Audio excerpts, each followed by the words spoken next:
It's the Canadian elections of 2025. In one corner, you have the current sitting Prime Minister, Mark Carney, the leader of the Liberal Party. And in the other corner, you have his opponent, Pierre Poilievre, the leader of the Conservative Party and the official opposition. So, who has the energetic edge to win the 2025 Canadian elections? We're going to be looking at the astrology of both opponents, of both people who are trying to gain the leadership, and who has the most momentum. Now, we're going to look at them as viable candidates, equals, both equally viable to win the seat of Prime Minister of Canada. All right. And what does that tell us? How can the astrology help us or give us a clue or insight? Well, it's all about energy. And so, who has the energetic edge to win this election? Let's take a look. All right, here we are. So what we're looking at here is an astrological chart. Now, what is an astrological chart? Now, this is going to be a crash course in astrology. We're not going to go into too much of the details, but basically the circle or the wheel that you see is basically a picture of the sky, the day, the time, the place that someone is born. And it basically is showing us where all the planets were in the sky when someone was born, or the signs of the zodiac, the constellations of the zodiac, where they were in the sky when someone was born. And it gives us lots of information about the individual. And so what we're going to be doing today is we're going to be looking at what's going to be happening on election night. Where are the planets going to be for both Mark Carney and Pierre Poilievre? And how are they going to be affecting them? What kind of energy is it going to bring them? And what we're going to be doing is we're going to be looking at this in a very simple way. Nothing too complex. I know there's lots of things to talk about in a person's astrological chart, but we're going to keep it very simple.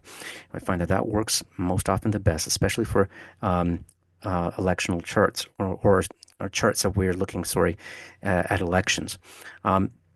So what we're going to be doing is we're going to be looking at one simple factor out of all of this. And what we're going to be looking at is, sorry, bear with me here as I just get this all settled. This guy right here, and this is the symbol for and the planet Jupiter. All right, now Jupiter is a great one to study because it takes Jupiter about 1 year to travel through an area of a person's life, okay? And all these partitions in the sky that you see that says how number 1, 2, 3, 4, 5, all the way to 12, they're called houses. And each of these houses represents a different area and function of life. All right, everything from love and career and health and family, you name it, it covers it. But they also represent energy of yin and yang, activity and rest. So each house represents a different kind of energy as well, not even looking at the very specific areas that they do function over or govern over. But so what we really want to do is look, is Mark Carney and Pierre Poilievre's main energy that we're going to be looking at tonight, which is Jupiter, is it going to be in an area of life that is rest or action, winning or losing, activity or sleep? All right. And so Mark Carney right now for this year, because it takes Jupiter about 1 year to travel through an area of life, and I like to study Jupiter, not just because it takes about 1 year to travel through a person's area of life, but it represents expansion and growth, luck, opportunity, and learning. And so it's showing us where we're going to be expanding for the upcoming year and where we could be having some luck and opportunity. So it's a good one to study for an election.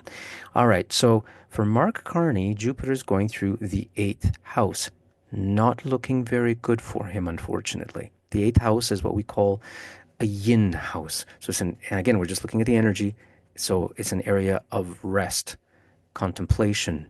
Now, the eighth house in and of itself is symbolic for death and rebirth, transformation, change, detoxification, cleansing, clearing, healing.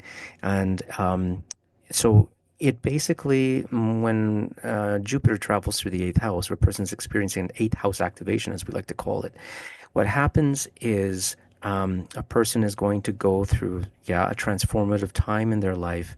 But because we're looking at a yin energy, it's going to be more internalized, lots of internal stuff going on. The other thing that caught my attention in Mark Carney's chart is this symbol right down here. All right, and this is the symbol for Saturn. And Saturn is a planet that can bring challenges and difficulties where it goes. It's sort of a bit of a taskmaster. It's a planet of karma. And wherever it goes, we go through some reality checks in life, okay? And it's going to be basically in conjunction, what we say, or right lined up with this one here, this orange one right here. And that's the sun. Okay, let me just sort of, because I just want to just capture the sun and not Venus beside it. So that's the sun. And the sun represents our ego, our sense of self, our identity, and our sense of confidence, how we project ourselves into the world, how other people see us, and how we see ourselves. So it's a major part of who we are. And when Saturn goes over our sun, it's kind of like, if you have a nice sunny day and some big, thick, dark clouds roll in and covers up the sun. So all of a sudden, we're not feeling that confident anymore. All of a sudden, we're feeling um, a little depressed. Maybe we're not even feeling very well physically. It can bring down our energy. So we have a bit of a reality, not a bit, but a big reality check from Mark Carney. Now, because it's a planet of karma, what could this mean? That at the posting of this video, which is April the 12th, or the 13th, we'll see when I actually post it. Um, in the coming weeks before the election, um, Mark Carney could be confronted with something that could maybe somehow bring him down. When I say bring him down, I mean emotionally, maybe pessimism, and possibly karma coming back to him in some way. So, especially both in Pisces, Saturn in Pisces, and it's actually his sun in natal Pisces. That could be something from his past that could come back to haunt him. And, Saturn could slap him in the wrist, as it were. We'll see where this goes, but for election night, and this is the date is for April the 28th, which is election night, and I set it for 11:59 p.m. But I'm not looking at the exact time. There's other factors that are in play here, but I'm just looking at the big planets, the big movers, the big picture here, and it's not looking good for Mark Carney, energetically speaking. All right. So, all right, let's get to Pierre Poilievre and see what's happening with him. Um, yeah. All right, here we go. So let me get that chart all set up here. And let's bring Pierre Poilievre into the picture. Get rid of these drawings. There we go. Okay, so now we have Pierre Poilievre's chart. And what do we see here? Is there any difference of energy here? And yeah, there's a big difference. So here's his transiting Jupiter, and it's traveling through his fifth house, or house number five. That is what we consider a yang house, or a house of action, energy, and activity. That is very beneficial for coming out with a win, especially election. And not only that, but house number five, that is the natural or natal house of the sun and Leo.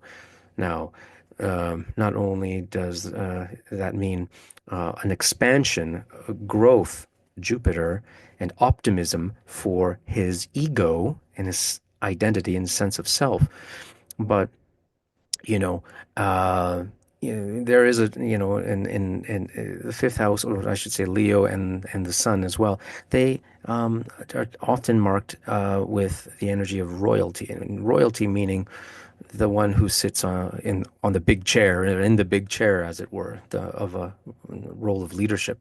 So that definitely is a very positive sign for Pierre Poilievre. So we do see his confidence expanding and growing this year, and it's a very opportune time for him to have a very positive public image.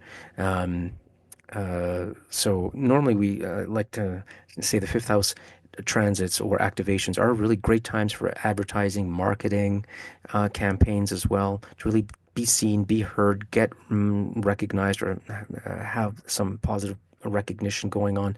So it's that is very positive for Pierre Poilievre.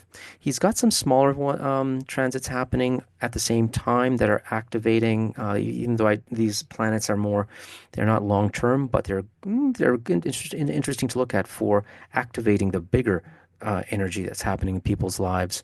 And he has Mars right over his transiting or his natal Jupiter. And so it's going to be activating Mars's energy, action, and it's kind of like a firecracker. It brings a lot of energy to whatever it connects with. And if it's activating Pierre Poilievre's Jupiter in Leo, so Leo is again his ego, self-confidence, and Jupiter optimism. So Mars is going to bring a lot of fire to that. At the same time, he's got a transit sun. Um, so the transiting sun in the sky going over his birth Mars. Now that again brings a lot of fire, energy, and it brings a lot of optimism and basically feeling powerful and victorious in many ways. And both seventh house and third houses, they are people houses. Third house has a lot to do with our friends, our people around us. It can deal similar to 11th house as well, like groups and organizations, but it's people in general, communications, and getting a message across. And the seventh house is about our partnerships, our relationships, not only intimate and close partnerships, but all kinds of partnerships in our lives and contracts. So he could be entering into a brand new contract, an expansive contract, a big one, and again, surging in confidence and image and reputation, and his ego is feeling pretty darn good uh, on election night. So his self-image is going to take a significant boost. So, astrologically, I would have to say Pierre Poilievre would have the energetic edge, and based on everything that I'm seeing here. All right, so now the question is, um, I guess we'll just get rid of that here. The question is this going to be, and again, we'll see what the fates have in store. We don't know yet, and we'll find out. The only thing we'll know for sure in election night. But if Pierre Poilievre wins, um, the question would be, would it be a conservative minority or majority? Based on what I'm seeing astrologically, energetically, um, I'm looking at, I would, if I were to put money on it, I would probably say a conservative, uh, actually a majority. It could be a slight majority or it could be a big majority, but I'm looking at more majority territory just based on the energy that I'm seeing. Mark Carney has just got too much yin energy, inward energy, and it's going to be confronted with some karma, if you will, some things that are going to come back to maybe haunt him from his past. So we're going to see where that goes, and I think that's going to affect things significantly. At least that's what the energy um, is saying. So again, at the end of the day, we'll see what happens. We'll see what the fates have in store. All right. So, anyways, the astrology, based on my interpretation, is saying Pierre Poilievre. So again, we'll see what the fates have to say. All right. And now we'll just see what happens. Good luck to both candidates. All right. And hopefully, whoever gets in will do their very best to be the very best prime minister that um, we hope they will be. All right. Thank you all for watching. Please like and subscribe if you found the information in this video useful. All right. Good luck to both candidates, and we'll see you guys soon. Thank you for watching. Take care.